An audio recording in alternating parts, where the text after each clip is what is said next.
на живо с въпросите, за които ще има време след изказванията на нашите гост-лектори. Ще може на тази платформа sli.do или do да с помощта на вашите телефони, много бързо и лесно, и въвеждайки този код 8735, ще може да публикувате вашите въпроси, които ще се появят на стената и които ще можем да дискутираме в рамките на този разговор. Също така има и много интересно, направихме един много интересен експеримент, гласуване за един от двамата кандидати, така че тук всички вие в залата, както и хората, които са дали гласа си през изминалите няколко дни, които стартирахме тази инициатива, в края на дискусията ще покажем резултатите, така че да разберем какво е мнението на българите тук за предстоящите президентски избори и кой е техният фаворит. Благодаря ви много. Сега давам думата на господин Василев.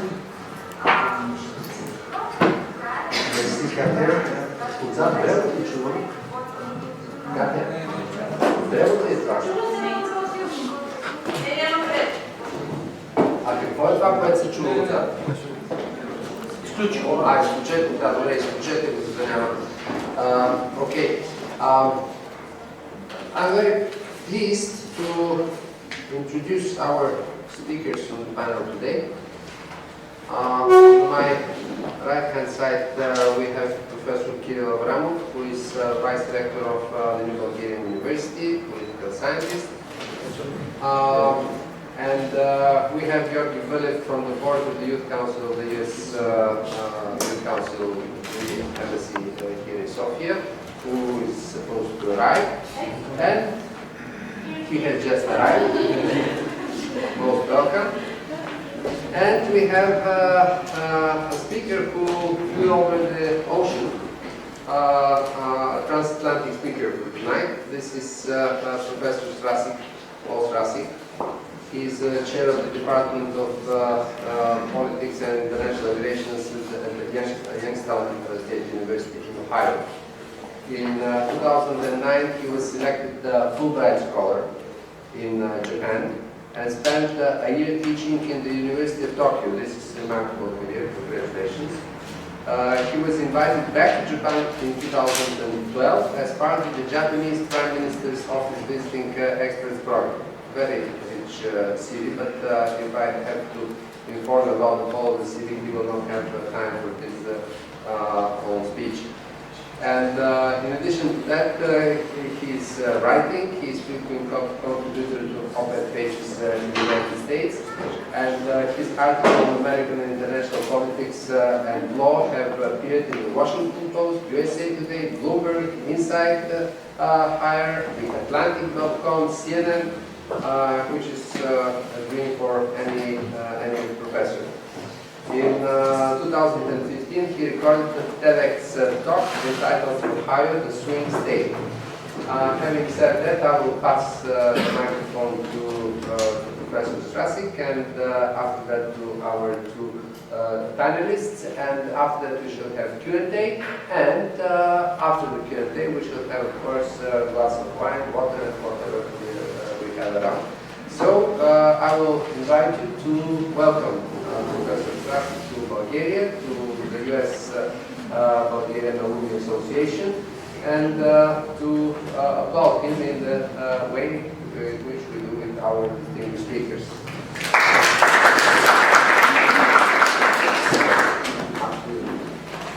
Mind if I sit? Getting a lot today. Thank you so much for coming this evening. I've had wonderful audiences during the 3 or 4 days that I've been here in Bulgaria, and I've had a wonderful opportunity to learn a little bit about your politics also, since you're about to undergo a presidential election also a few days before ours.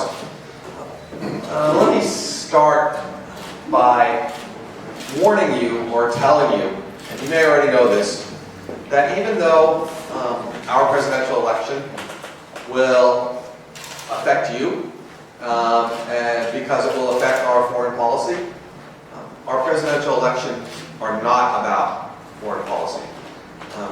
Our candidates don't pay a great deal of attention to foreign affairs during our campaigns, nor do our voters care that much about international affairs. American elections are usually about one thing. They are about the economy and the state of our domestic economy. In fact, many political scientists write articles, economists do this also, basically predicting the results of our presidential election based on the current state of the U.S. economy. They come up with very sophisticated models to determine the health of the economy and then use that to predict the outcome of the election. Some of the most famous models now are actually predicting the election of Donald Trump. Now, that being said, what we find this year is that models really don't work because they're based on past scenarios. And this year is very different from anything any of us have ever seen in American politics, or that any of us have ever predicted we would see. Before I talk to you about the presidential election, I want to draw your attention to another set of elections that are going to be going on in the United States on November 8th. Because on the same day that we go to the polls, that we go to vote to elect the president, we also go to elect the 435 members of the U.S. House of Representatives. The entire United States House of Representatives stands for election every 2 years. The United States Senate, 1/3 of the U.S. Senate, or 34 out of the 100 seats, will also be standing for election. And I draw your attention to this because I don't want you to make the mistake that Americans always make. And that is that we focus too much on the president and on the presidential race, not understanding that under our system of government, our system of divided powers, that Congress is also very important, even to foreign affairs. You know, as an example, our military actions in Iraq back in 2002, they only commenced after there was a vote of the Congress authorizing the use of military force. Some 10 years earlier, during the first Gulf War, the same situation. More recently, when President Obama had a red line that he said he drew in Syria, that if the Assad government used chemical weapons, that the United States, that would change the situation, implying that we would act or engage more in Syria if that happened. Well, President Obama went to Congress, informally at first, to get permission to do that. Because under our Constitution, Congress has the power over war and peace. When it became clear that Congress was not going to give their consent, the President withdrew the request. And in fact, the President during that point had actually changed his mind on the situation. But you see the consistent role of Congress. Right now, we have the centerpiece of President Obama's foreign policy. One of his great successes, should it actually happen, will be what we call the Asia pivot, the rebalancing towards Asia of American foreign policy. And this was something that Hillary Clinton wanted. This is something that President Obama wanted to pursue. And the centerpiece of that was something called the Trans-Pacific Partnership. Right? This large free trade agreement between the United States and 11 other countries. That will fail unless the President receives congressional approval. And frankly, right now, it appears very doubtful that the President will actually receive that approval. Which means the Asia pivot, one of the major foreign policy goals of the Obama administration, will have failed, not because the President didn't want to do it, but because Congress would not allow the President to do it. So Congress is important. As important in some ways as the President. In fact, the Supreme Court in a decision last year reaffirmed the role of the Congress in foreign affairs. And what it looks like, briefly, is that the Republicans will retain control of the House of Representatives no matter what happens in the presidential election. There's some controversy among political scientists now about this, but it looks like voters are splitting their vote now. So they are perfectly willing to give the White House presidency to a Democrat while retaining Republicans who control the House of Representatives. The Senate will be much closer. The Republicans only have a 4-seat majority in the Senate, something they could easily lose, regardless of what happens at the presidential level. Moving now to the presidential election briefly. The political primaries in 2016 were really the big surprise. And they were a surprise on both sides. We all know about the surprise on the Republican side. Right? We had 17 candidates running for president. Many of them were quite distinguished. Jeb Bush, son of a president, brother of a president, former governor of Florida, an important state, as well as other current and former governors, prominent senators, really an impressive group of potential presidential candidates. And of course, what emerges is Donald Trump, someone with no political experience at all. And it was something that was hard for any of us to predict, and during the question and answer session, we can talk about why Donald Trump happened, kind of what's driving that. But on the Democratic side, there was also a surprise, and that was the emergence of Bernie Sanders, someone who refers to himself as a Democratic socialist, who seriously competed with Hillary Clinton for the Democratic nomination.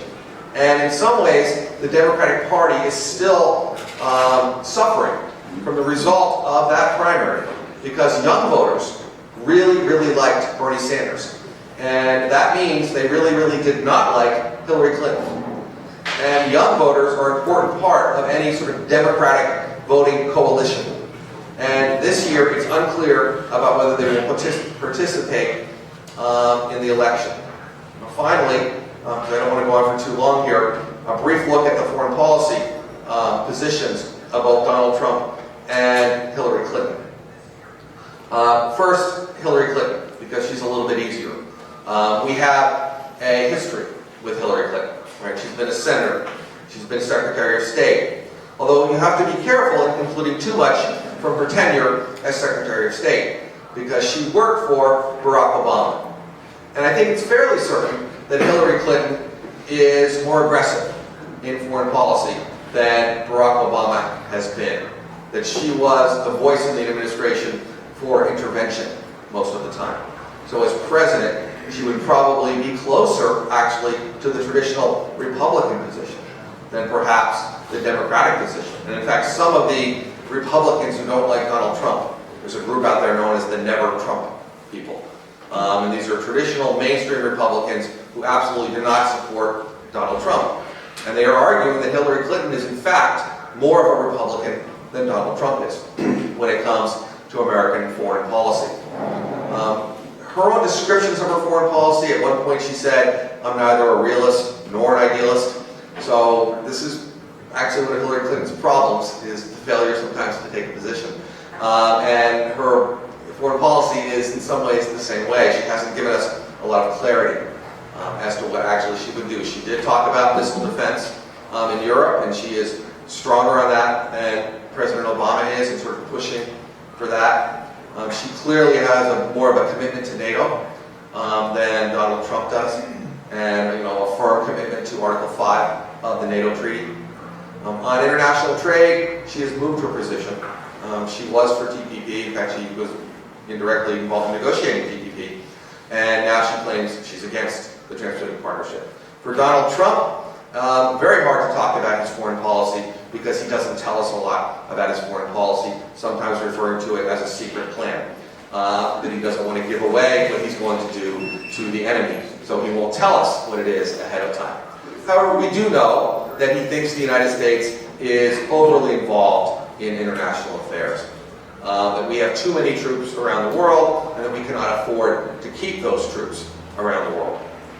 If you were going to look at his foreign policy in terms of international relations theory, probably the closest to it would be something called offshore balancing, which is a theory that has been proposed by the University of Chicago professor John Mersheimer and Stephen Walt at Harvard University, which kind of makes the same argument that America is overcommitted around the world. We need to figure out where our interests are and only be involved there. For other parts of the world, offshore balancing means we will remain offshore in the United States, and we will expect our allies to do a greater share of the work of balancing other potential powers in the region. Now, Stephen Walt has actually written that Donald Trump is giving his theories a bad name. And he would argue that there is a big difference between his theories and Donald Trump. But Trump, insofar as there's any clarity, is I think closer to that than most recent candidates that we've had. Trump's big issue in terms of foreign affairs, if you want to call it that, is trade. And the one thing I hope you can learn from me today is how important that issue is currently in American politics. The trade issue, the free trade issue. It is driving Democrats to cross over and vote for Donald Trump. So Trump's success so far in areas around the Midwest, for example, has been in part because of his very strong argument against free trade and free trade agreements in general. And that has actually infected our entire political system, with many voters now saying they are against these free trade agreements. And no matter what happens in November, it's going to be very difficult for the United States to move forward on any new free trade agreements because the overall political environment has shifted so much. Finally, if you would ask me to make a prediction of what will happen in the election this year, it certainly looks from the recent polling that Hillary Clinton will defeat Donald Trump, perhaps by a fairly comfortable margin. The scandals, the things that he said about women are harming him with the American electorate. You may not know this, but more than half of voters are females in the United States. And it's been that way since the 1980s. So if you damage your reputation with more than half of the electorate, you're going to have a very hard time getting elected. I'll be happy to entertain your questions later. That's a quick overview. Thank you. Thank you. Thank you very much, Professor Sracic.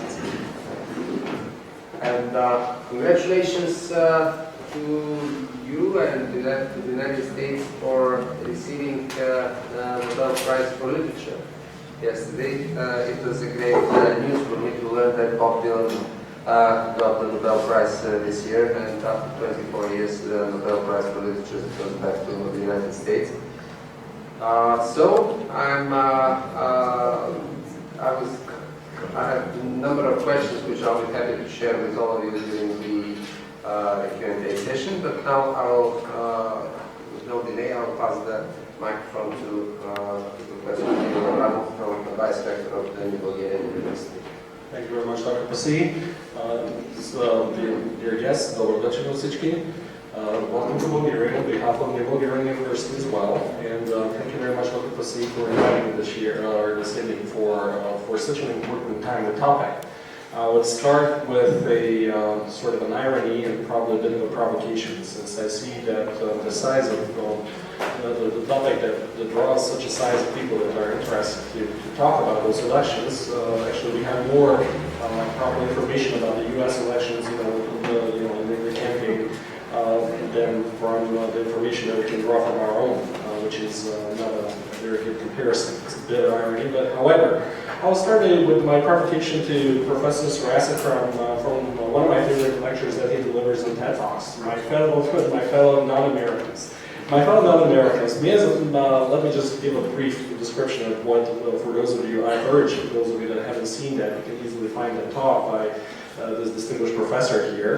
And he talks about an experiment, a very interesting experiment that was ran in Oregon, by Oregon, right? And because, why I would refer to this point as so important. Us as Eastern Europeans and everyone around the world basically is affected by the outcome of the U.S. elections, whether we like it or not. So that's a fact. And years ago, there was a guy called Oliver Berkman who wrote a sort of very important sort of piece urging people to participate directly or indirectly influencing the American elections, people that are not fellow non-Americans. Where did they decide to concentrate their sort of power and sort of intervention? Well, precisely Ohio, where the professor is coming from, and I believe it was Clark County, right? Yes. Right. And so basically, people started writing letters to American voters, trying to explain to them, trying to walk in our shoes. You know, why we think this election is so important for people that live outside of the U.S. Well, as you can imagine, you know, probably the reactions that these people got in their letters probably were not the most sort of sympathetic from the U.S. voters. However, it just tells this part of the social experiment tells us and the rest of the world how important that issue is. And thank you very much for clarifying that it's not only not the executive, but it's Congress that will last, probably will stay there for decades, you know, to decide on issues which are connected to foreign policy.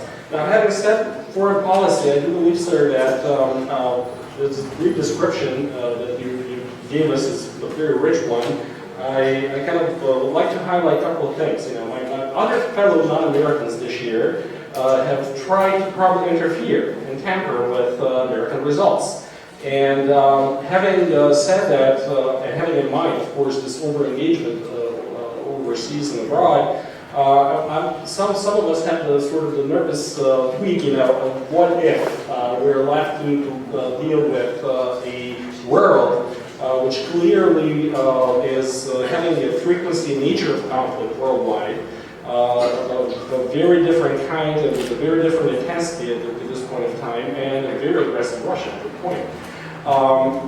Second of all, what you mentioned is that I believe that this is very unique, and thank you very much for having for arriving here and having those talks here with us in Bulgaria, because indeed, both models would work, you know, especially for rational choice guys like us, you know, and trying to predict everything based on the economy. Well, we could have never probably guessed at this point in time that it will be probably out of those candidates we'll have probably Donald Trump. However, my brief remarks are about, and probably open questions, about a microcosm that you talked about, Ohio, and the importance of Ohio. Despite of the overall sort of outcome of the election, I'll be very interested to hear your remarks about how Ohio will respond precisely, and what's your prediction, but not because of the final result and outcome where probably Hillary Clinton will win comfortably, rather than what the process. I'm interested about this, something that we're witnessing, which is probably unusual. You know, we're seeing people that do not usually switch that easily party lines. You know, it's not like asking what New York Yankees fan to cheer for Boston Red Sox, right?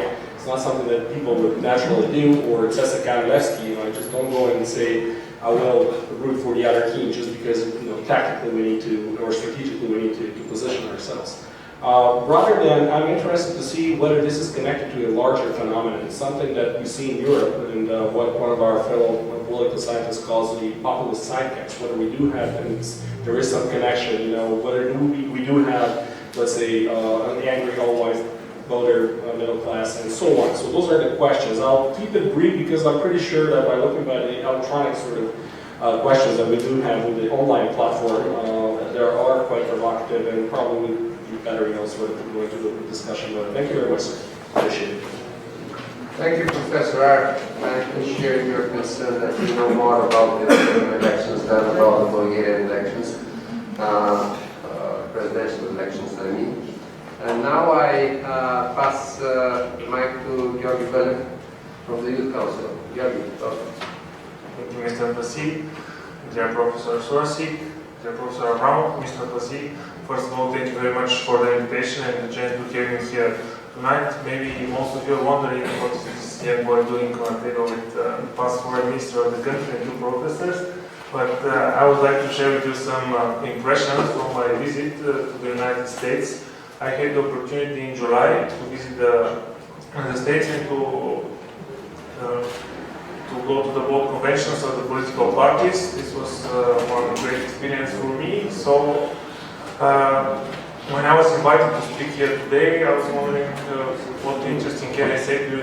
I would like it to be useful. So I decided to share with you first my impressions and then some useful data from one of the meetings that we had during the visit in the States. First, this is a general overview of the process, how we elect president in the United States. For me, we have four important steps. The first one, the nominations, the primaries, the caucuses. The second one is the conventions. Then comes the debates and the final stretch, or just the week before the elections. I was exactly during the second phase, or the conventions.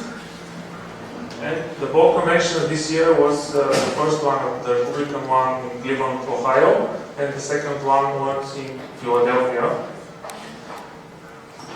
And these were the both nominees: Donald Trump for the Republican one and Hillary Clinton from the Democratic Party.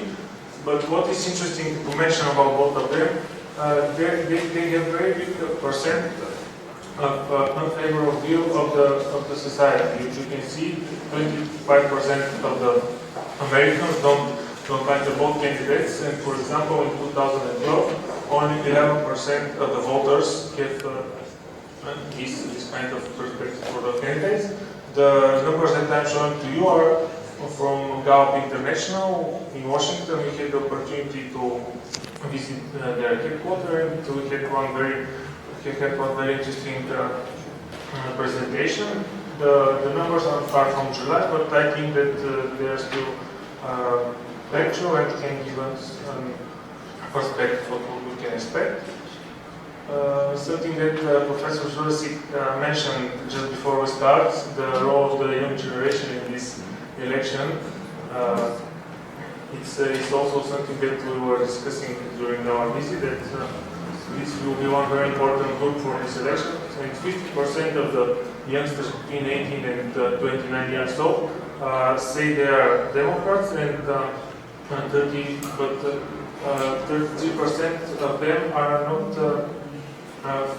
not supporting Hillary Clinton, and these are the percentage of the young people who are supporting Bernie Sanders. And this is the most interesting: are they going to vote Trump or Hillary in this election? The candidates: Donald Trump, how he became the nominee. First, the Republican field was very crowded. There were 16 candidates who were trying to get the nomination of the party. You see, he's hearing he had a lot of problems with party officials. He didn't receive the big support from them, and also some of the Republicans think that his business background will help to manage the US economy, and maybe this is one of the reasons he was elected. This is something that I found interesting. Americans were questioned what maybe you have recently heard or read about Donald Trump, and these are the words that they said, and the most, you can see immigration is the most used one. The weaknesses of Donald Trump: his less known policy proposals about the building a wall on the border of Mexico and banning the Muslims to enter the United States. These both proposals are seen very unpopular by the most Americans. Also, for example, this was happened in Orlando, this accident, this terrorist accident. 63% of the US adults also think that the policy that he is proposing to ban the Muslims entering the United States is not going to be effective, and only 70% believe that it will be very effective. Also, Trump has very big problems with his black adults.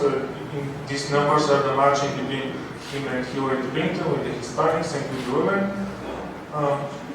Also, some words that are describing him from he's well-spoken, arrogant, and racist due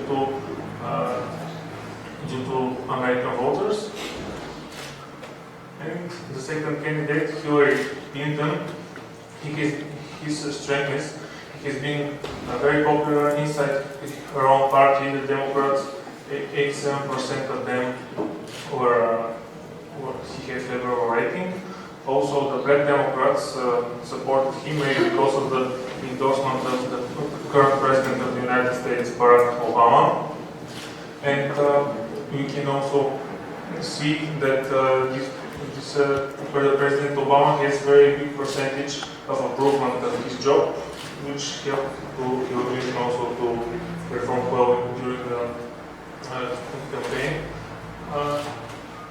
Also, some strengths. He will be the first woman president of the United States, which gives his candidacy a historic quality. And also, as I mentioned, you can see the numbers of Obama, who is one of her biggest supporters. Most of the US adults are tending to be Democrats, 44%, and only 36% are pretending to be Republicans.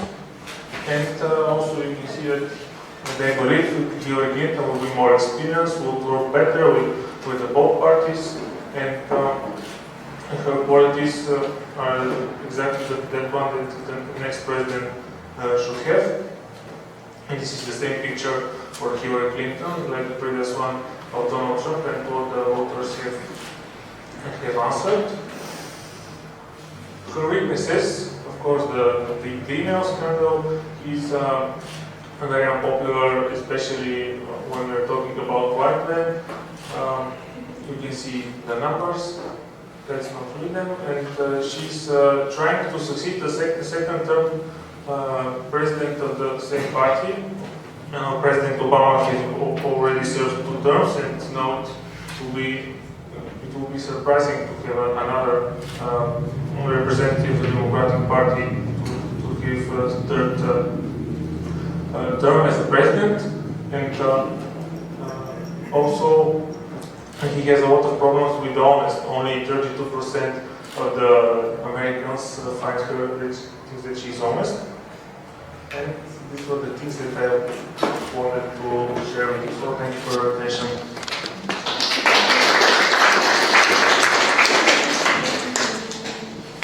Okay, thank you very much. We are absolutely on time. And so we can proceed to the Q&A. You can use Twitter. If you want, I have seen in the meantime several people from here are tweeting, so I'm happy to encourage you to continue to do that. And also we have live streaming. This camera here is automatically sending everything to YouTube and to our channel, so we should have everything live in seconds after practically in real time. And we have a number of distinguished professors in this hall. We have ambassadors, we have ministers, statesmen, and students, which is very encouraging for us because, as Professor Sracic said, young people are a very important part of those who are voting. Any questions? Any opinions? We have in the whole people who are who would like to see Hillary Clinton president. We have people who would like to see Donald Trump president, which means that we can have live debate. Please go. Good evening. My name is Lumir Martinov. I work as a journalist at the Bulgarian News Agency. My 2 questions will be addressed to Professor Sracic. First, Donald Trump seems like he's deliberately undermining his campaign. Do you think that he really aspires to win the White House, or this is some kind of a twisted PR strategy for another purpose? And second, do you expect the Republican establishment to redirect some of the initially planned funding for Mr. Trump in a bid to secure a Republican majority in the Congress? I thank you too, and you remember that in the very beginning Katya announced an electronic way for questions to be raised, and I will read some of those questions. Will US leave NATO if Donald Trump gets elected for president? Peter, if Clinton is elected, how she will tackle the sensitive issue of immigration? Michael Weidenhoff, Do you think Clinton will put more focus on strengthening the rule of law in ex-communist countries in Europe? Elena Vatova, PhD student at Sofia University. First, Hillary Clinton announced that the pivot to Asia doctrine. Is it included in her presidential campaign, and what is the development of this concept? Evelina Vatova, second question. Dollar politics versus economics politics, which way? Evelina Vatova, third question. She's very active. The forthcoming vote will be negative. The less disliked candidate will win. Your prognosis for the new president's developments in the foreign policy. And Nikolai Bliznakov, who is also here in the hall, Donald Trump calls for fundamental change in the US. Does he want to be seen as the rebellion against typical US politicians in order to gain more support? So, we have questions plenty enough. Well, thank you. And again, it is quite an honor for me to be here with such a distinguished panel. Thank you. I can't answer all of these questions. So let me take the first one, at least, about whether Donald Trump is deliberately sabotaging his own campaign. And I will tell you, at times, I'm not one to believe conspiracy theories, but at times, the behavior is odd. It seems every time Mr. Trump rises in the polls, he does something to cause himself to drop in the polls. And there does seem to be sort of a correlation in these actions. So it's difficult, even for American analysts, not to think to ourselves sometimes, does he really just not want to be president? And was he surprised at the fact that he's done as well as he has done? Because there are times over the last few months where Donald Trump has been ahead in the polling averages of Hillary Clinton, but then something has always happened.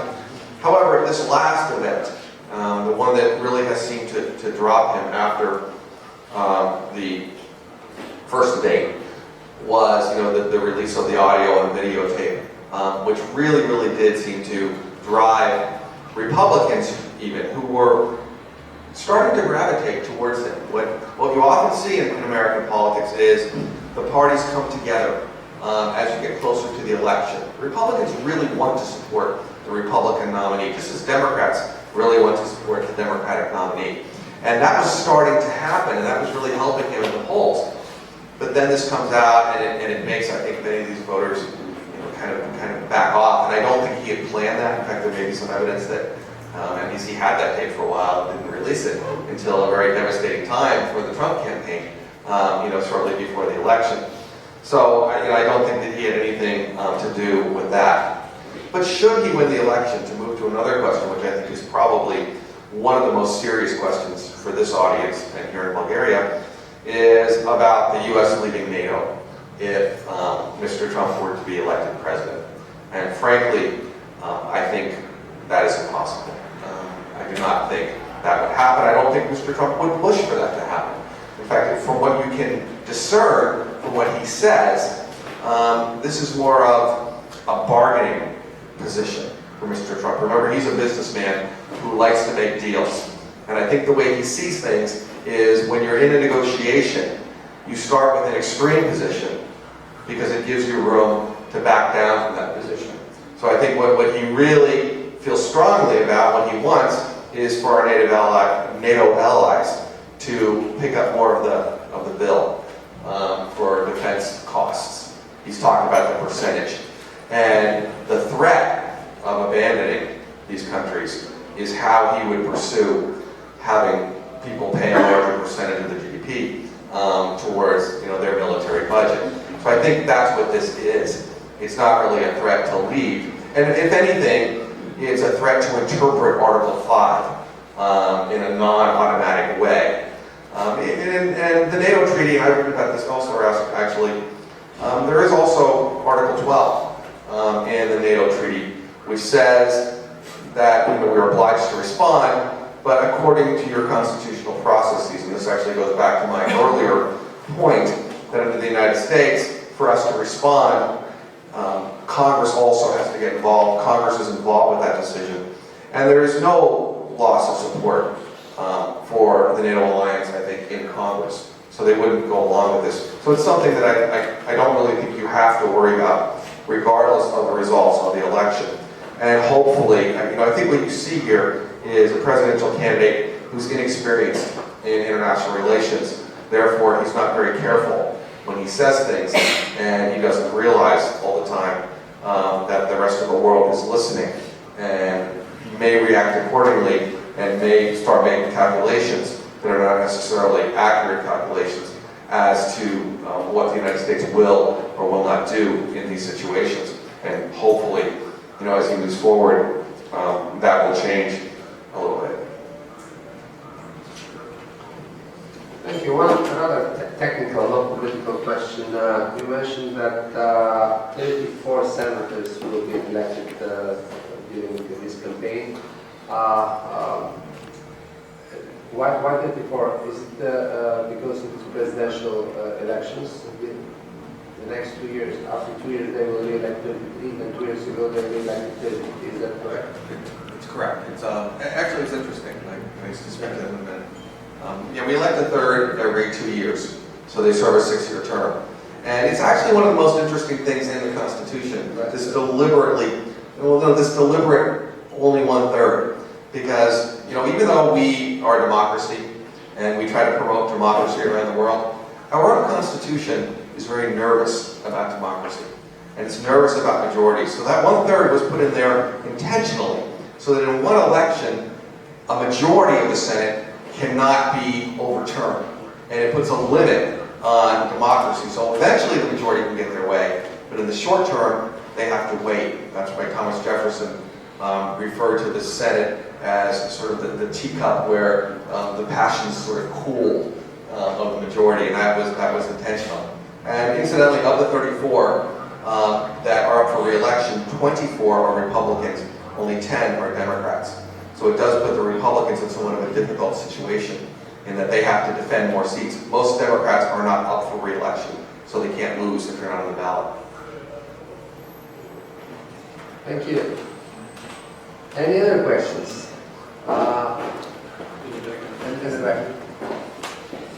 Ilya Lingorski, former Deputy Minister of Finance. Thank you. I'm not offended by it anymore, but anyway, it was a long time ago and it wasn't true. Two questions, about finance. Who do you think will each of the candidates appoint as Secretary of the Treasury? And if we read what Donald Trump says, he's basically promoting massive fiscal expansion, both on the supply side and on the demand side, while Hillary Clinton is promoting more like a demand side fiscal expansion without really cutting taxes too much. So what kind of people, if not names of people, what kind of people will be their secretaries of the Treasury? And the second question, if Hillary Clinton is elected and Congress is kept under control of the Republicans, as you said, how difficult for her will it be to move forward with her economic policies and with fiscal expansion as she sees it?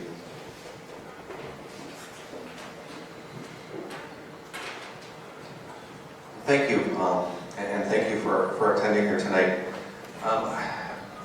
To be honest with you, there is a name that everyone is considering for Hillary Clinton as Secretary of the Treasury, and I am failing to recall it at this moment. It's a member of the Federal Reserve who he's thinking about, but or who she's thinking about, but I can't recall the name. I apologize for that.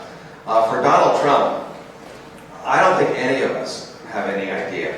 And not just for Secretary of the Treasury, for Secretary of State, for sort of any of these positions, because his advisors, there's an economics professor from California who's been writing a lot on his economic plans, but it's somebody who's never been involved in government before. So whether he would pull him out and make him Secretary of the Treasury, I apologize, I don't really have a very good answer to your question, because we're all very, very confused as to who he's going to put forward. Particularly, I and others have been looking very closely at this foreign policy team, and it's very difficult to find anyone who most of us have really ever heard of, on that committee. At one point, he had had someone as his leading advisor whose resume listed serving on a college Model United Nations team as part of his background. So I don't know that he knows. I don't know that he's gone that far, sort of vetting candidates and looking through this at this point. So unfortunately, I can't answer your question. I apologize. Okay, is Katya here? So this would be the typical Trump candidate for Secretary of State because she's simulating United Nations models as well. So, other questions, opinions, statements? Probably I should add a couple of words. Well, thank you. Since we started this sort of overview, I'd like to go back, for more of a professional side, as when we talked about when models don't work, and that when we have to feel surprised. Now, of course, for the economists, they know that the crises and so on, uncertainty, they always happen, and surprises there, so we never guess, right. But one thing is that I think that this particular election is sort of a showcase for a very specific process of transformation, which are sort of undergoing in the United States and those different states that we're talking about, the red states, the blue states, and the ones that are typical swing states. So I think that those changes will have profound effects because not only right now we're looking at the presidential election, but because certain legislature has to pay attention to that change, whether it's demographics or all kinds of shifts within the territory of the U.S. However, again, as European, my concern is here, I'll reiterate what you said, is that sometimes when candidates sort of project uncertainty, the rest of the world, of course, is listening. Not only Guardian, but probably all around the globe. And people start making calculations and trying to guess what will be the course of the U.S. foreign policy. Of course, having said that, we have to say that usually it's much more stable than what people fear. The worst case scenario is sort of, that's why it's a good idea to talk about the cooling off effect. What is campaign, what's not. However, the nature right now of sort of on the international arena, the nature of conflict, the way it's handled, the sort of crisis of leadership, if you will, within the EU, poses sort of this sort of huge importance on the U.S. elections, on which way things will happen. So all kinds of questions arise. Who will be the next treasurer? Who will be the department, the Secretary of the Department of State, so on. Because the rest of the world is sort of looking. And again, if we think the traditional way the Americans look at their elections, which is economy first and then everything, domestic issues first and then everything else outside, well, then we have to put it into a context. And this context, of course, is having those balances and shifts and realizes where the U.S. stands. So my second comment will be that unfortunately, fortunately enough, those are huge. It's a huge period of campaigning, so U.S. voter and non-U.S. voter alike knows who are the candidates, and we can kind of sort of look and try to project. However, because of this semi sort of paralysis at the end, about presidential legacy, about what can be done in the future, and so on. Now we stand in this period of lingering and waiting, who's going to be the next sort of seat holder. So I think that this is pivotal, and some of the questions are very difficult to answer.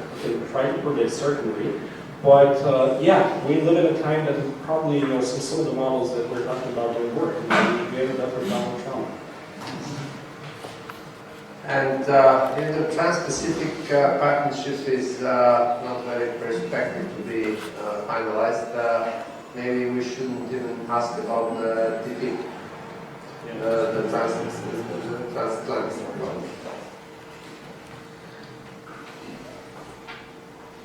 Well, I think one of the big differences between TTIP and TPP is that on the TPP side, you do have the Asian countries pretty much unanimous and pushing very strongly for ratification of it, whereas there's more division, as you know, on the European side about TTIP. I think maybe among the populations, certain countries not as supportive of it. as the Asian countries are. But I really think that this, this trade issue is going to be something that will be with us in the longer term, no matter what happens with Donald Trump. Hillary Clinton's shift in position on TPP is symptomatic of that, but it's not just the Democrats. One of the things I was most stunned by is Ohio Senator Rob Portman, who was the former U.S. trade representative, so the person in charge of negotiating many of these trade deals, one of the strongest free traders in the United States, and he has come out against the Trans-Pacific Partnership. So in some ways, when you lose Rob Portman, you've lost the Congress. Now, something did happen last summer which made people more optimistic about trade in the United States, in that President Obama managed to be granted something called Trade Promotion Authority, which we refer to as fast track in the United States, which makes it much easier to approve free trade agreements, because it guarantees, for example, that you can't have what we call a filibuster in the United States Senate, meaning you can't have a demand for a 60-vote majority. Also, you have to vote on these trade agreements up or down. There can be no amendments to the trade agreements. So that is a real positive. Without fast track, as we call it, without Trade Promotion Authority, it's impossible to get through a trade agreement. We've only ratified one trade agreement ever in our history, and a president hasn't been granted Trade Promotion Authority, the Jordanian Free Trade Agreement. And Trade Promotion Authority explicitly applies not only to the TPP, but also to TTIP, to those negotiations. So they would be subject to an automatic vote, which I think would help it. Also, if you look at public opinion polls, and I looked specifically at the ones before I came here, people were asked whether they thought, for example, trade with Japan was damaging to the U.S. economy, and then whether trade with Europe was damaging to the U.S. economy. And more Americans thought that trade with Japan was damaging to the economy than trade with Europe. So there's a bit more support, I think, you could argue, for TTIP than there is for TPP because of the involvement of Japan. And it is true that TPP really is all about Japan. It's in essence almost a bilateral between the U.S. and Japan, because the U.S. already has a free trade agreement with half of the other TPP countries, so it's not that big of a shift on that. And the U.S. has a history of difficult trade relationships with Japan, and a lot of voters remember that, particularly in the Midwest, because it's all about automobiles. And you have a lot of the auto industry centered in Detroit and actually in Ohio also. So there's sort of a reluctance to that. I think the biggest danger of a Donald Trump presidency is actually to international trade and therefore to the world economy. Because presidents don't have many unilateral powers, but Congress has granted presidents over the years a lot of independent powers over trade. There are many legal vehicles that Donald Trump could use to, at least temporarily, raise tariffs on goods coming from other countries. And because of the psychology involved in global economics, I think the threat or even the likelihood that could happen would possibly set off a global downturn, and certainly a trade war, which would be very damaging to all of our economies should that happen, even absent these trade agreements. Something very interesting is happening actually in our politics. The area that I'm from, in Ohio, swing state of Ohio, what we're seeing, you mentioned it earlier, is a lot of Democrats becoming Republicans. In the county that I live in, for example, there almost is not a Republican Party. It's all Democrats, and it's been all Democrats for a very, very long time. And it's built on the labor unions. The labor unions came in and made the area Democratic, and it has remained a union Democratic area. In 2008, for example, there were 7 times more votes cast in the primary election for the Democratic candidates than for the Republican candidates. Even in 2012, when there was no Democratic competition, more voters participated, twice as many, in the Democratic primary than the Republican primary. This year, it was even. As many Democrats as Republicans, which is stunning to those of us who have who have studied politics in this part of the country. And many of those Democrats, when they crossed over, didn't say they wanted to be Republicans. They said they wanted to be part of Trump's party. So they like Donald Trump, and they like Donald Trump because he is threatening tariffs on goods coming from other countries. And in these economically depressed areas, they have blamed economic global competition on them losing their jobs. So they think Mr. Trump is going to bring back their jobs. Here's the problem. If you look at this part of the country, the region that I live in, the Brookings Institution did a study, and they found that the region around Youngstown, Ohio, is one of the 4 most export-dependent regions in the country, doing $4 billion in exports. This is steel and aluminum because it's still being made in that area. So if you had a trade war, the area would be devastated economically. So they're essentially voting against their own interest because they want a president whose very policies could very well put them out of their jobs. So this is something very kind of disturbing about this election. And I think part of the fault lies with politicians who have not done a very good job of teaching Americans about trade and have instead played on their fears of trade instead of educating them about the benefits of trade. Okay, is Brexit an issue in the presidential debate? It's been mentioned by Donald Trump. He's taking credit for it. But I think the issue with Brexit is what's making pollsters very nervous. And that is that the political pollsters got Brexit wrong. Right? They thought that it wasn't going to pass, and it did pass.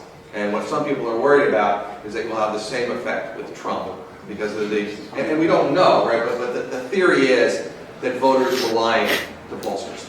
That when they were asked, they knew that the acceptable position was to be against Brexit. So that's what they told pollsters, whereas when they had the private ballot, they voted the other way. Certainly, we often call this the shy Tory syndrome, right? Where we see conservatives tend to do better in the election than they do in the polls because voters are afraid to say they're voting for the conservative candidate. If there ever was a shy Tory syndrome in the United States, it would be a shy Trump syndrome. Because, supporting Donald Trump is not the socially acceptable position. So some voters are probably afraid to admit their support.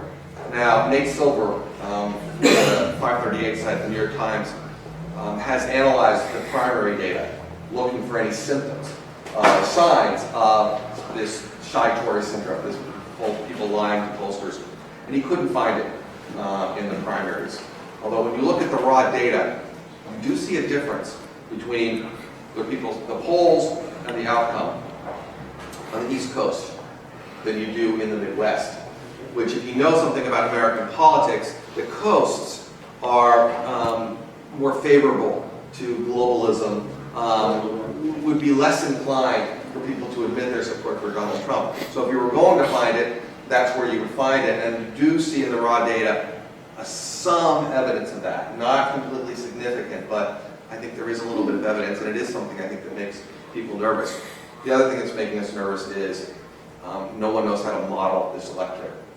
We don't know, I love talking about polls, but the New York Times recently gave 4 different pollsters the same raw data, and they came out with 4 different results. And it's not because they're making it up, it's because they're using a turnout model. And they're using a different turnout model, because you don't take the raw data, you plug it into an equation to come out with this based on what you expect the turnout to be. And we don't know this year what the turnout is going to be like. We know it's going to be different. Young voters that I talked about earlier, my students, when I talk to them, they are very disillusioned with the political process right now. And they really do not like either one of these candidates. And I think many of them are simply not going to vote. Young people often don't vote. They don't vote in great numbers. But this year, it could be even an exaggeration of that, so we have to change that number. African American voters are question mark. We know they supported Hillary Clinton in the primaries, but primaries are a much smaller number of voters than you get in the general election. And for example, for African American voters, the black churches are very, very important, and that they organize the African American vote. And they were in favor of Hillary Clinton in part because they were very practical. And they thought that Bernie Sanders could not win the general election, so the vote was organized in favor of Hillary Clinton. So politically active African Americans are going to turn out and they will vote for Hillary Clinton. But you need more than that. You need these episodic voters, these voters that normally don't come in. That's how Barack Obama won in 2012. He won by having more African American, a higher percentage of African Americans turned out in 2012 than white voters, something we've never seen in our history of our country. And that was because the first African American president, the opportunity to re-elect the first African American president. Well, Barack Obama was not on the ballot anymore. And so we're not sure what African American turnout is going to look like. We're not sure what youth turnout is going to look like. We're not sure about the Hispanic vote. This is really a complex election to diagram that and model, and that has to make you nervous about the polls. Yeah, just to add something, sort of probably a thought to that. That's precisely what I said that models don't work. This time, is that each time we plug in, we get a different result. Although we just intuitively tend to figure out which who's going to be the winner. However, what do you think? Can we say that we are witnessing sort of a rebellion? I mean, it's not prestigious. I mean, for sure, it's the shy forward syndrome, and it's not prestigious nowadays to say that, well, hey, I'm going to support this candidate, and say that out loud in public, especially after all these scandals. But is there anything deeper, you think, sort of going on? At least in the swing state of Ohio. Why would you counterintuitively go and support even against your own interests, like depending on your job and so on, and still trying to punish, trying to rebel? What do you think? What's your version? I do think so, and particularly among voters without a college education. Those are sort of the working class voters, as we refer to them, blue collar voters. We have all sorts of different names for them, but it's those voters who feel extremely vulnerable in this global economy. They are worried about their jobs. Their jobs are being replaced by technology, and because we need fewer of them, that means they can't compete for higher wages. Labor unions are on the decline in the United States, so you don't have that support for wages. So people are really, really worried, and they're scared. And you also have to tie this into the idea of community. And I think Theresa May has actually talked about this with regard to the Conservative Party, the need for sort of a new conservatism. It's not just about free markets, but also about communities and keeping communities. And in an area like Youngstown, Ohio, where I live now, just to tell you a little story, I'm not from Ohio. I grew up on the East Coast of the United States. I grew up in New Jersey, and I moved to Ohio about 25 years ago. And I have, an Eastern European last name. I was asked about the pronunciation. You would pronounce it correctly. I don't pronounce it correctly.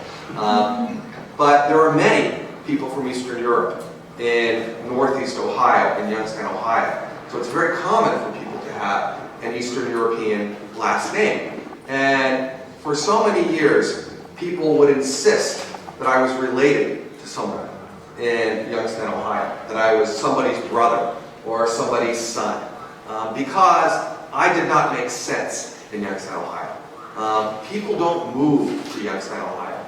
People move out of Youngstown, Ohio. But people that are there have been there for generations, and they know each other. You have these strong family connections. The first question somebody will ask you in Youngstown is, where did you go to high school? Because then you're part of that network. So these networks are very important to them. It's what gives meaning to their lives. These networks. And that's what the economy is destroying, in that they don't have jobs. Their children can't stay there. They have to move away.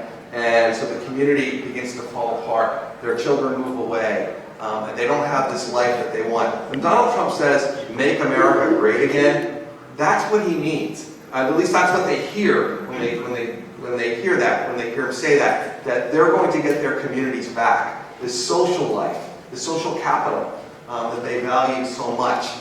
is going to come back to them because magically all the jobs are going to come back. And that's what they're reaching out for. That's what they're hoping for. Thank you. Obviously, we need the Americans to travel more to Europe.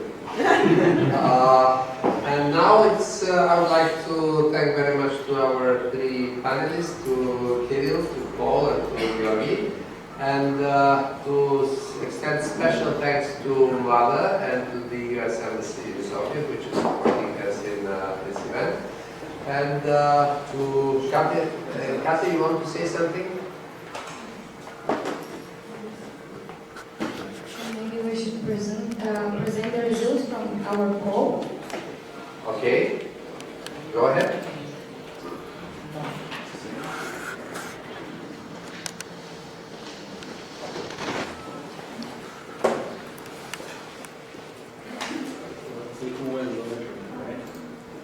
Just counting the votes.